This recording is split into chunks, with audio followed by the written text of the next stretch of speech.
منزل سے آگے بڑھ کر منزل تلاش کر، منزل سے آگے بڑھ کر منزل تلاش کر، مل جائے تجھ کو دریا تو سمندر تلاش کر۔ ہر شیشہ ٹوٹ جاتا ہے پتھر کی چوٹ سے، ہر شیشہ ٹوٹ جاتا ہے پتھر کی چوٹ سے، پتھر ہی ٹوٹ جائے وہ شیشہ تلاش کر۔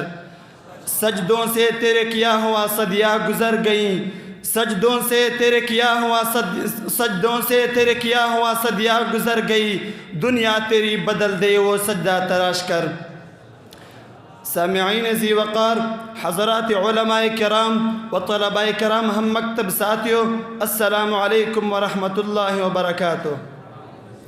سامعین ذی وقار، مملکت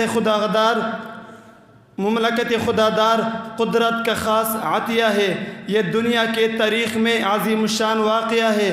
دنیا میں ہر جگہ ملک پھیلے قائم ہوئے، بعد میں کسی نقطۂ نگاہ کو اپنایا گیا، لیکن یہاں معاملہ اس کے برعکس ہے۔ پہلے نظر حیات کا دم بھرا گیا، پوری قوم لا الہ الا اللہ پر مجتمع ہوئی، بعد میں بے مثال قربانیوں سے خطۂ ارض حاصل کیا گیا۔ سامعین ذی وقار، قیام پاکستان تو ہو چکا اور پاکستان دنیا کا سب سے پھیلا ملک بھی بن گیا ہے، لیکن اور پاکستان کی انٹیلیجنس ایجنسی دنیا کی سب سے پہلی ایجنسی بھی بن گئی، لیکن سوال یہ ہے کہ یہ ملک مستحکم کیوں نہیں؟ اس کے استحکام پر کئی حوالوں سے اب تک سوالیہ نشان کیوں ہے؟ اس کا جواب ڈھونڈنے کے لیے جب میں سوچ فکر کے وادیوں میں جاتا ہوں تو جواب بڑا واضح ملتا ہے، وہ یہ ہے کہ ملک مستحکم اس لیے نہیں کہ رب کی زمین پر رب کا نظام نہیں، ملک مستحکم تب ہوگا جب رب کی زمین پر رب کا نظام ہوگا۔ کسی شاعر نے کیا خوب کہا، غلامی میں نہ کم آتی ہے شمشیریں نہ تدبیریں، غلامی میں نہ کم آتی ہے شمشیریں نہ تدبیریں، جو ہو ذوق یقین پیدا تو کٹ جاتی ہے زنجیریں۔ سامعین ذی وقار، اسلامی نظام ہی وہ نظام ہے جو ہر ملک اور قوم اور معاشرے کے استحکامی ترقی کا ضامن ہے، اور یہی وہ نظام ہے جس کے خاطر یہ ملک حاصل کیا گیا تھا۔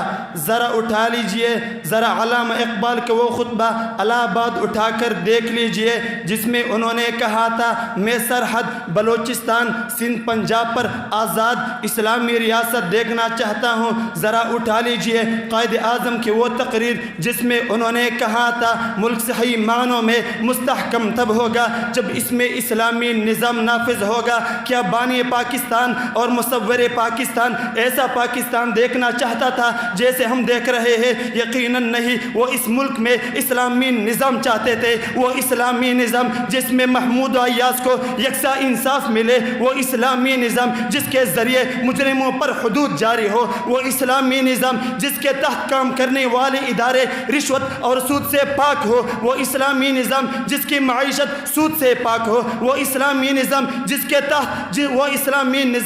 کے تحت رعایا حاکم کی اطاعت کی پابند ہو، اور حاکم میں الا کلکم راعٍ وکلکم مسئول عن رعیتہ کا احساس ہو۔ جی ہاں، یہی وہ نظریہ ہے جس پر ساری قوم مجتمع ہوئی تھی۔ اس کے خاطر بھائیوں بہنوں نے عصمت داغ پر لگائی تھی، اپنے سہاگ کٹوائے تھے، بچے یتیم کروائے تھے، لیکن افسوس کہ ہم نے اس نظریے سے بے وفائی کی، اپنی ماں بہنوں اور بھائیوں کے قربانیوں سے غداری کی۔ ہم نے اس نظریے اس نظام کو پسی پشت ڈال دیا، جس کا نتیجہ یہ ہوا کہ آج 75 سال گزر جانے کے بعد بھی قوم اس ملک کے استحکام کو ترس رہی ہے۔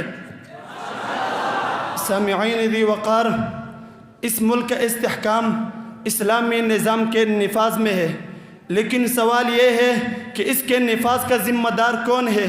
جناب والا، میں بتاتا ہوں، نبی کریم صلی اللہ علیہ وسلم کا ارشاد گرامی ہے، الا کلکم راعٍ وکلکم مسئول عن رعیتہ، کہ تم میں سے ہر ایک ذمہ دار ہے اور ہر ایک سے اس کی ذمہ داری کے بارے میں پوچھ ہوگی۔ جناب والا، جس طرح ایک چھت ایک مکان کی حفاظت کی ذمہ داری اس کے نیچے رہنے والے سب لوگوں پر عائد ہوتی ہے، اسی طرح اس ملک کے استحکام کی ذمہ داری ہر اس فرد پر عائد ہوتی ہے، ہر اس فرد پر عائد ہوتی ہے جو مادر وطن کا سپوت کہلاتا ہے، جو یہاں رہتا ہے اور یہاں کی آزاد فضاؤں میں سانس لیتا ہے۔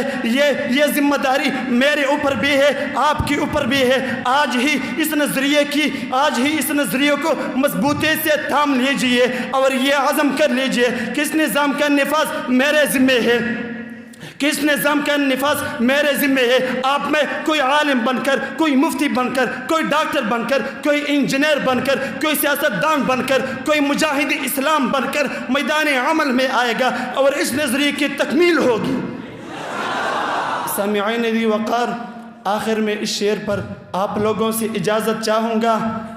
خدا کرے میرے عرض پاک پر اترے وہ فضل کرم، خدا کرے میرے عرض پاک پہ اترے وہ فضل کرم جس سے اندیشہ زوال نہ ہو۔ وآخر دعوانا ان الحمدللہ رب العالمین۔